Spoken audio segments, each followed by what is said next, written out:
Alright, welcome to another video on ChatGPT Prompt Engineer for developers. And just to make a quick recap of this course, so first I look at the course detail that in this course I'm gonna learn about I learn about what is an LLM and how can we use LLMs to develop new capability that were cost prohibitive, highly technical, or impossible before now. So this course teach you, and also I learned from this, well, what is an LLM? How LLM works, how you can use LLMs through APIs, for example, like OpenAPI,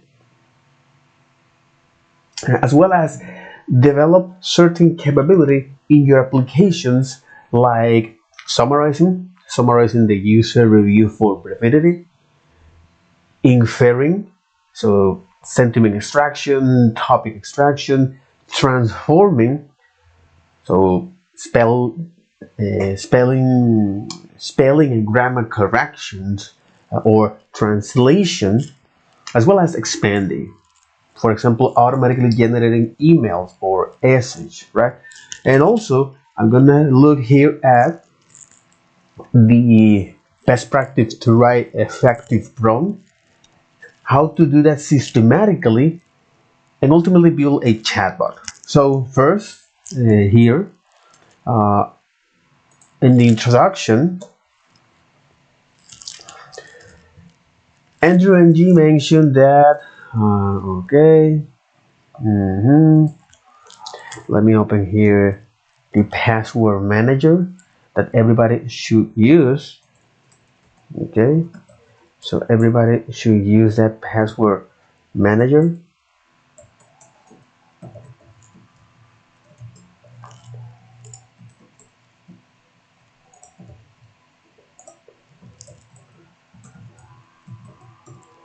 All right.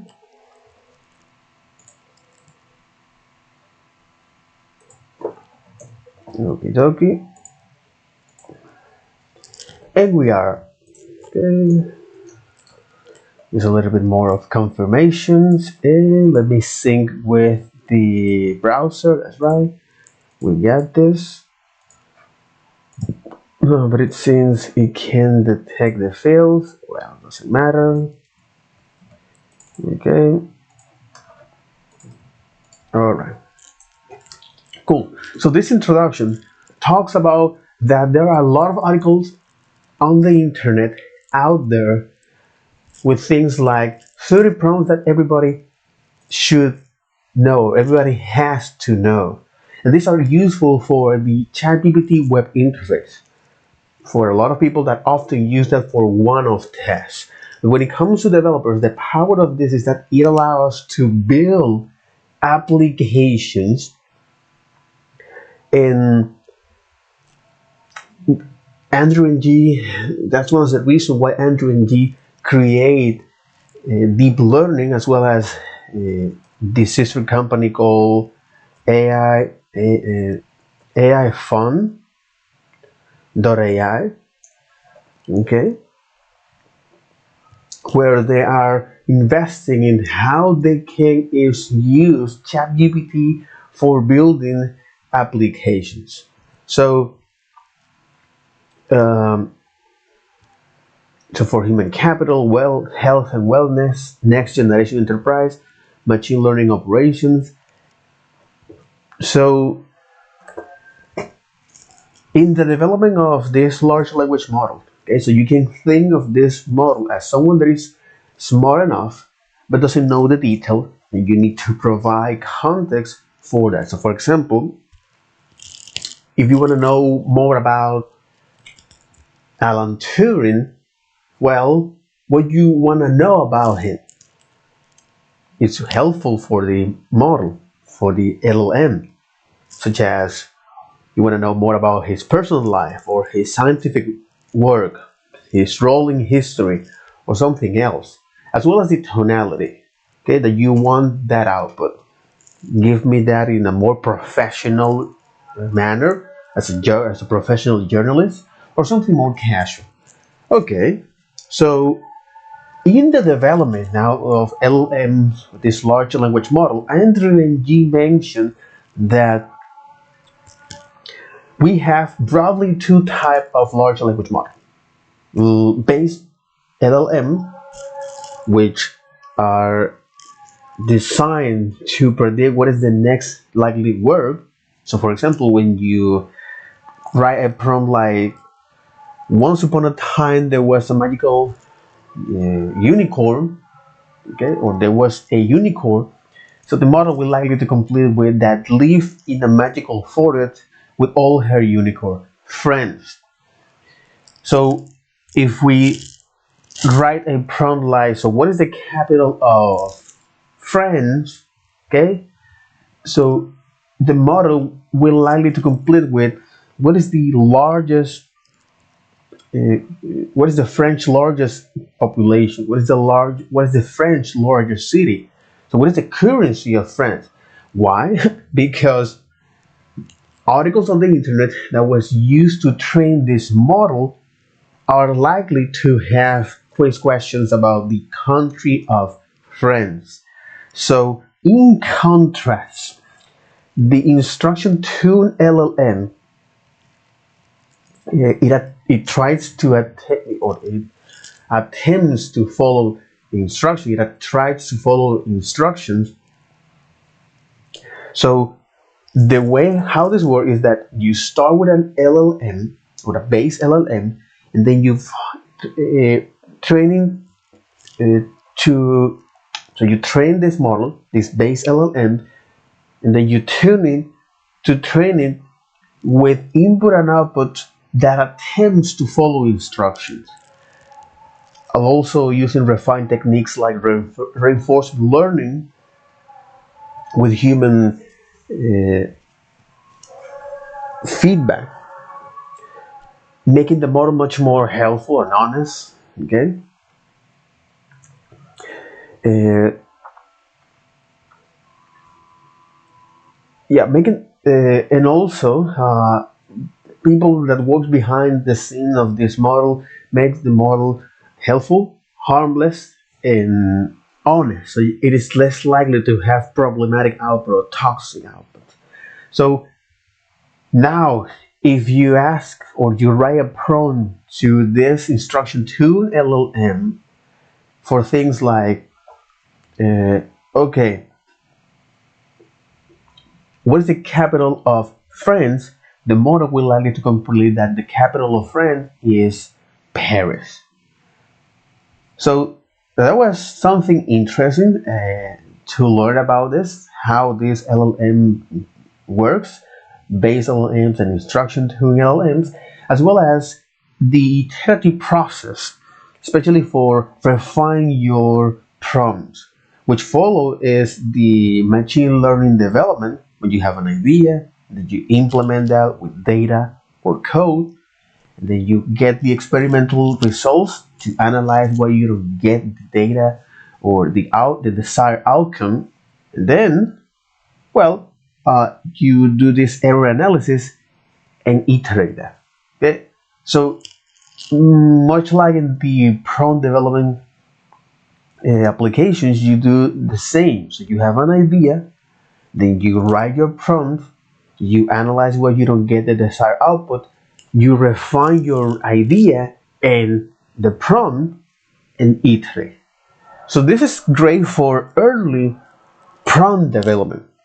So when it comes to now more mature applications, right, where you need to now analyze dozens of examples, Andrew and G mentioned that it's much better to measure is the performance of this on average in the worst case scenario. Uh, this is for more mature applications. Okay, so look at the guidelines of how to write effective prompts. You have two principles here. Uh, that is write effective and clear instructions, as well as several tactics like use delimiters to clearly identify different part of your input so the model can recognize that, ask for structured data when you need it, HTML, JSON, as well as check whether the condition is satisfied, check if a particular condition is satisfied, as well as provide a couple examples, or aka few shotting, meaning, well, give the model a couple examples to complete the task and then let the model to do the task. And the other second principle, or the last principle, is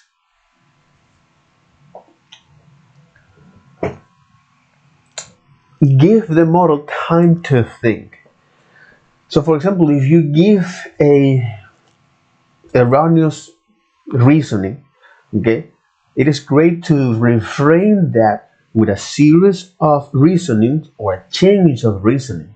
So much like, for example, when you tell a person to solve a complex math problem without giving the time to work out the solution, well, they will give you the end. They'll highly give you to give it wrong.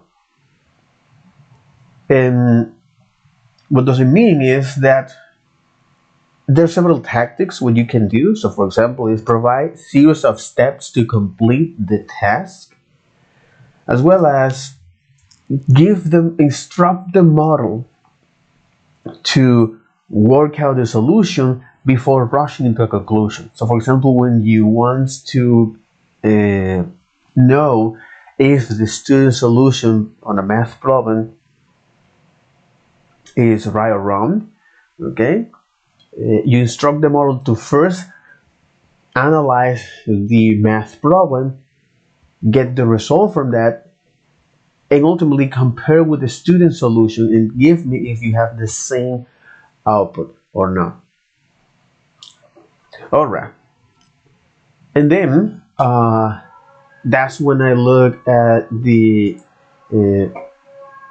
different use case, right? So here you have, for example, summarizing, which is great, especially for lawyers or any people that have to deal with huge amount of document. When here, what you can do is create an application that summarize a lot of this document, give a very short review, and optionally provide a link or a button to dig in if they wish. That's a great use case for that. So summarizing. The other is inferring. But now here, the great thing, or I suppose for mention that you can think of this task, these different tasks for this when you interact or when you're writing your prompts, like in which the model take a text input and perform some sort of analysis of that. So understanding the sentiments, extracting names, extracting products, names, that kind of thing. So because in the development of the machine learning development, according to Andrew Ng, or in the development of this machine learning or this particular task, okay, so for example, like extracting names or summarize, understanding the sentiment of a text. For that, in the machine learning workflow, you have to collect the label data and then train the model, as well as find a way to deploy that on the internet.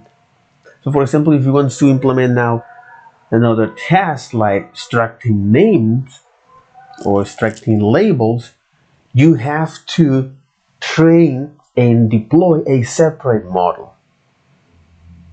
And this is very important, especially here, right? With this machine learning. So they're great at doing one particular task.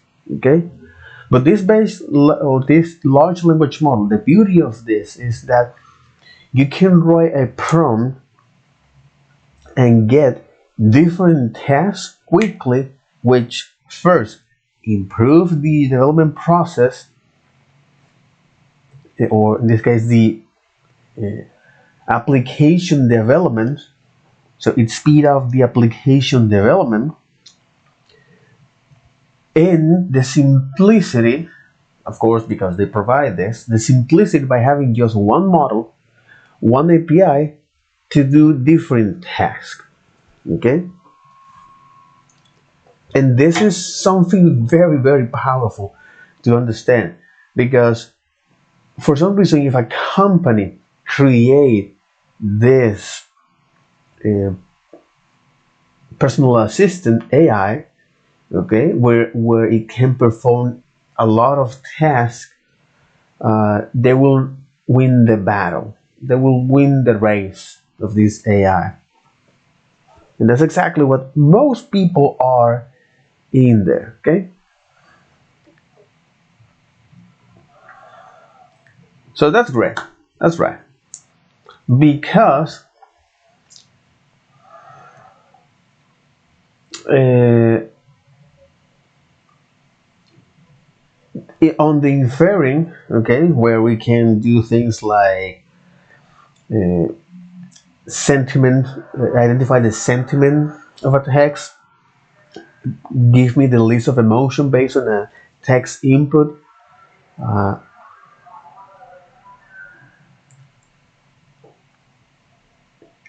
uh, yeah, give uh, also is extract some information from the text, whether it's a product company, a, yeah, whether it's a product company, a a product name. Okay, so information extractions perform multiple tasks as well. So, for example, you can identify the sentiments of a text. Give me is certain names or extracting certain information on that text, which is kind of weird, right? If that actually falls in the hands of unscrupulous people, okay. But in any case, uh, that's one of the tasks, okay. Um, Sentiment, list of emotions, information extraction, perform multiple tasks as one, uh, as well as inferring topics. So one great use case for this is, so for example, identify is the customer sentiment, identify the customer product review, or extract and count the topics on a text, right? So then I look at the other task that we can do with large language model, which is transforming. And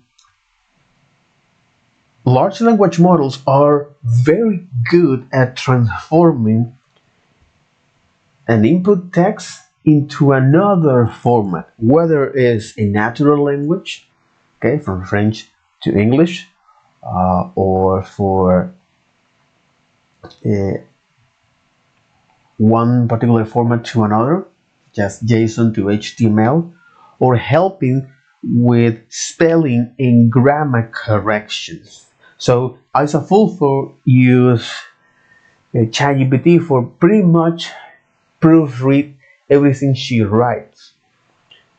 So that's also something that I'm going to use, especially for non-native uh, people, or if you're walking into a non-native language, so they can give you at least how things are spelling and provide you grammar corrections.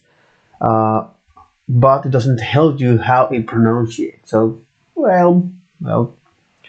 So with this transforming, okay, with transform you can is translate, one language to another, identify the language, uh, the tonality that you want to get this, for example, translation, right, in a professional manner or in a more casual way, formal or informal. So formal is when you address someone in a professional manner or that is senior to you. Okay. Format conversion, as well as grammar and format corrections, as well as spelling and grammar checks or proofread your text. So writing, okay, so for example, in the tone transformation, so writing can, when you're writing for a particular, exactly, this is important. So writing can vary based on the intent audience. So for example, if you are doing a tone transformation, so writing can vary based on the intent audience, whether it's a college or friends or professor or someone without a background on that topic. So let's say your younger brother. So ChatGPT help you establish different tones. Very, very important, especially when you're writing here. Okay, in a formal or informal. So give me perhaps the history of the U.S. in a casual manner, okay? Or provide me that like a professional historicism, okay, or a professional journalism. So the tonality here, so writing can vary based on the intent audience, okay.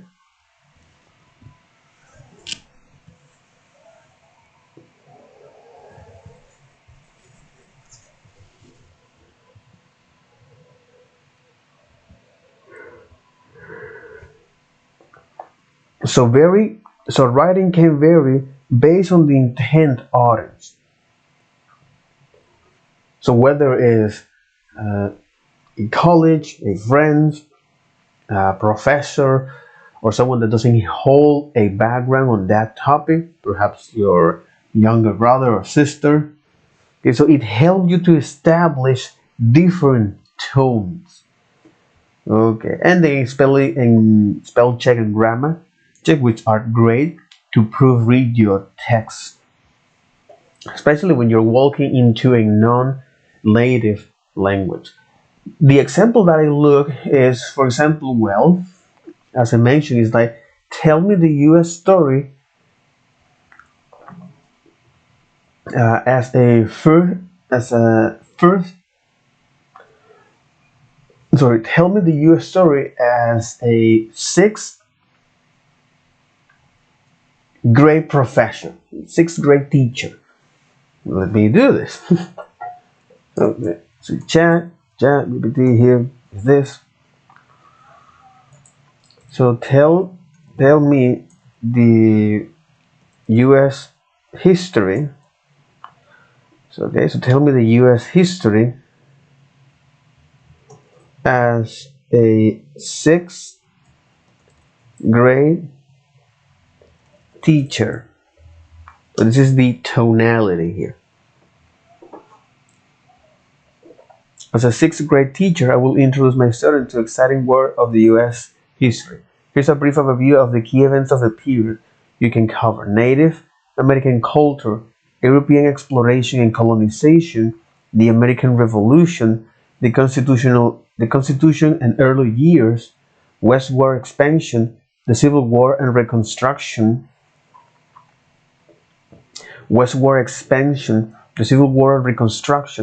industrialization and immigration, World War I and the Roaring Twenties, the Great Depression and the New Deal, the World War II and the Cold War. This overview provides a foundation for further exploration of U.S. history. You can dive in deeper into the specific topic based on your student interest and curriculum interest. Use a variety of teaching methods such as group discussion, interactive activity videos, and primary source analysis to make the lessons engaging and memorable. So, okay, so tell me the U.S. history as a six. So tell me the U.S. history as someone that is in the third,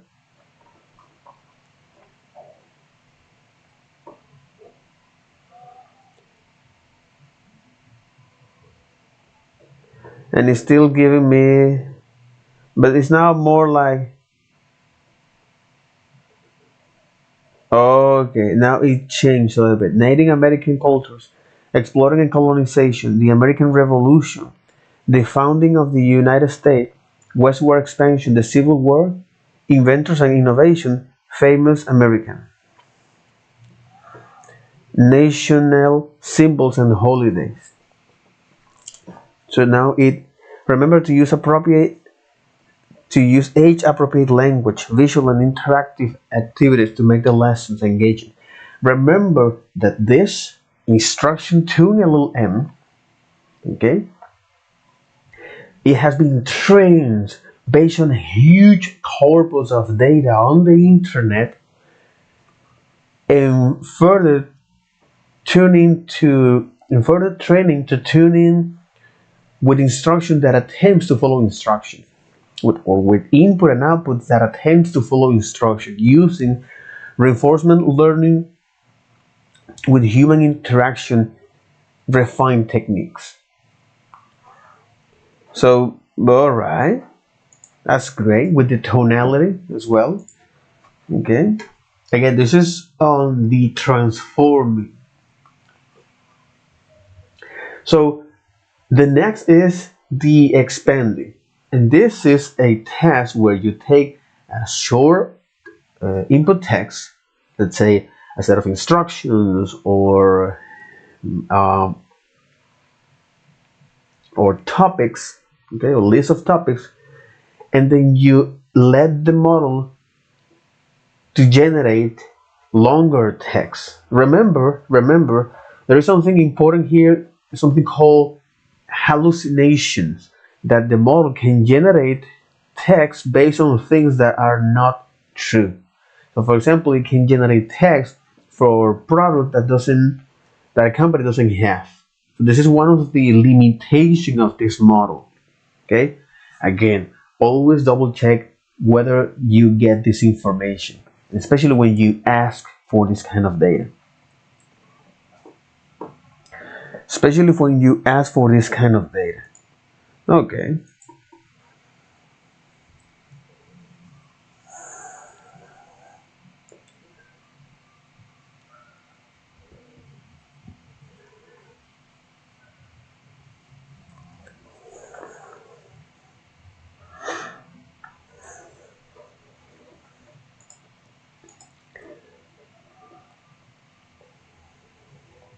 hmm All right. So keep looking at the expanding. Okay. We're here. This is great. For example, for brainstorming partner. Okay. For example, you say, given the following topics. Given the following topics. Okay. Let me see something like U.S. history. Given the following topics. Uh, that are highlighted, or given the following topics on the triple backticks. Okay, so given the following topics given the following topics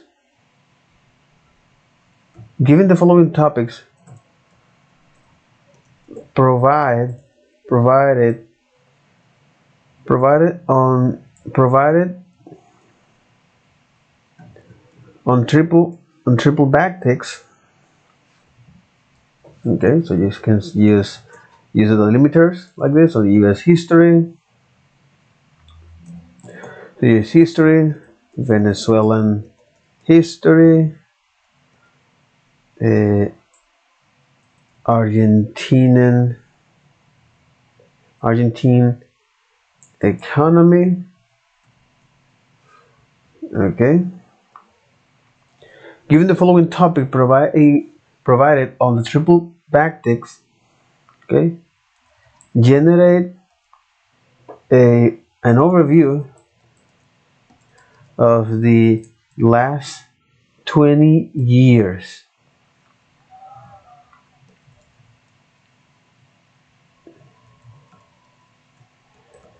Please provide the output. Please provide. Please provided or provided. Let's say this. So provided in a short output.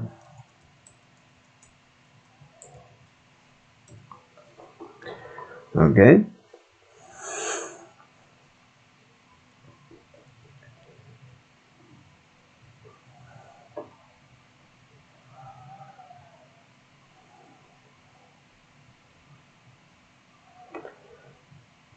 So now it generate is this. So given this is exactly it's expanding.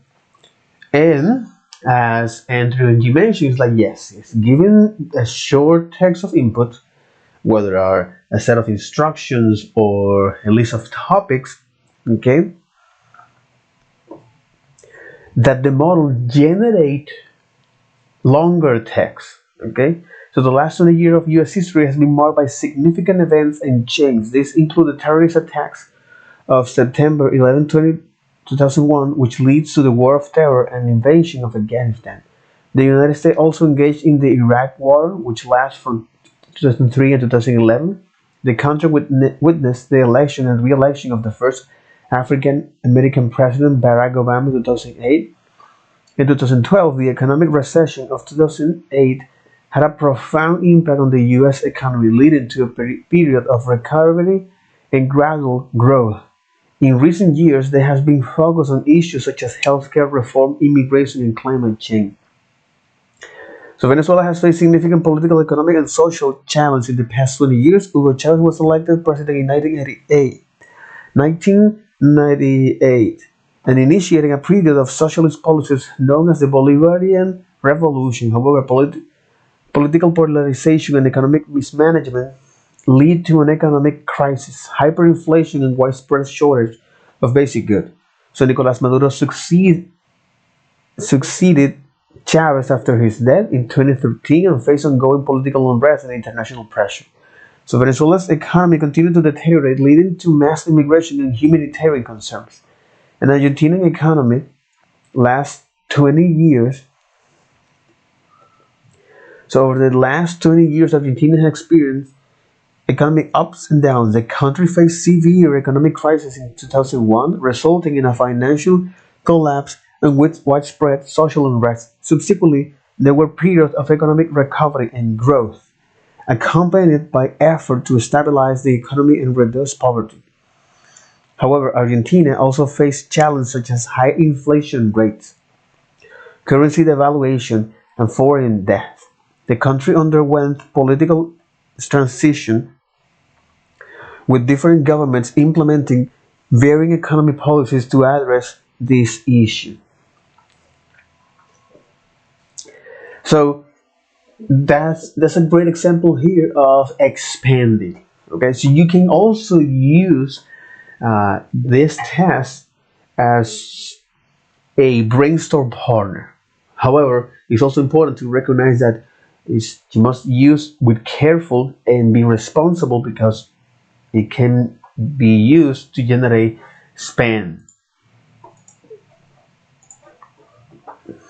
So then I also look at here as well, like how you can generate, for example, automatic sign.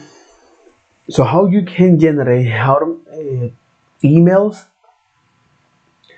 based on a customer review and sign as an AI customer service bot, right?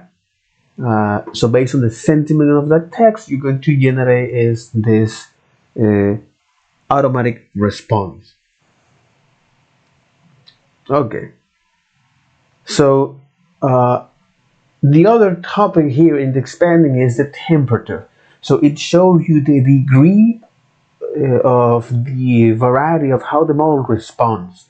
Okay, so for more reliable and predictable responses, you want the temperature 0. So for more creative outputs or to have a variety of different outputs, you can set that to 0.3 to 0.7 or 1 uh, when 1 is having a stroke. No, but it's highly creative. So, okay. And then look at the chatbot here and how one of the great things of this large language model, this is just one particular way of how you can create an application here. Okay. So creating a chatbot is one useful case with a modest amount of effort. So ChatGPT web interface is the way you're having a conversational interface,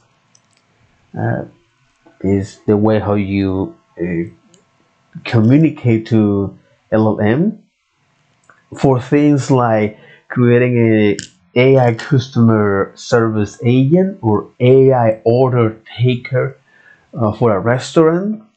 Okay, so as a full for is going to describe here is the component of this chat completion feature from OpenAI. Okay, so the component of OpenAI chat completion feature. So especially when you're building a chatbot for yourself, these chat models, okay, like the web, like the ChatGPT web interface, these chat models are actually trained to take a series of message as an input and return a series of message generated by the model. Return a model generated message as output. And this is also useful for a single turn task without any conversation. For this, it is also useful for single turn tasks without any conversation.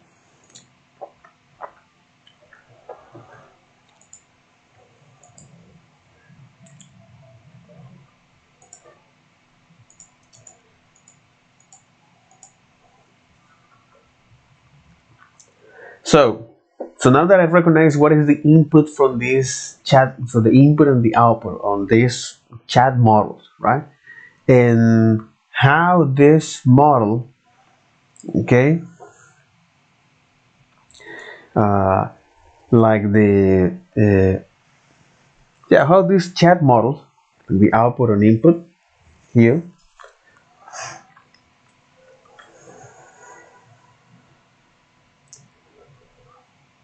okay, like chat model here, the output or input, how these chat models it actually works. So what is the component behind these chat completion features? So you have couple roles here. Okay, what you have is the assistant that set the behavior of an assistant. So you can think of that as providing is an overall instruction. This is when you do that. So the first message that it take this model is the system provide these overall instructions, and then after that, this message we have a term between the assistant and the user, right? And that will continue and will kind of continue go on. So if you have used ChatGPT web interface, your message are the user message and ChatGPT message are the assistant. So you are interacting with the with the ChatGPT web interface. So your message are the users or are the input of the assistant, and it generates is the response, the output, right? So the system here, the role of system act as a kind of set the behavior of the system, and it act like kind of this high level instructions for the conversation. So you can think of the so you can think whispering in the assisting ears and kind of guiding in his response. Whispering in the assisting ears and kind of guiding in his response without the user being aware of the system message. But then we have a standalone interaction. So anytime you start a conversation with the with an LLM, like the OpenAI chat completion feature, so this is a standalone interaction, meaning that you need to provide enough context if you want to have a conversation. So for example, if you generate a new message for this, so do you know my name? Do you know my name?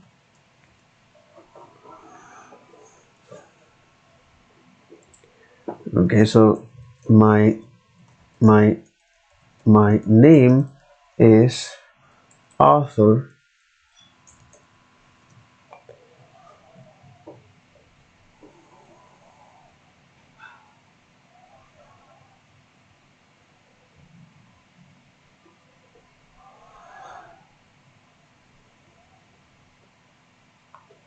Okay, interesting.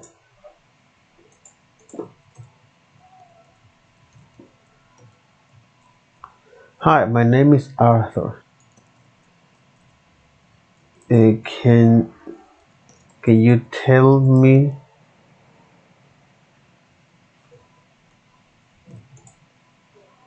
Okay, okay.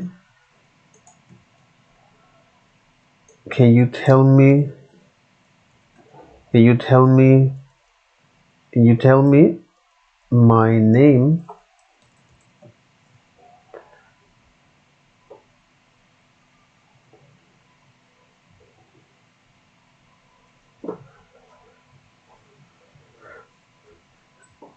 Your name is Arthur.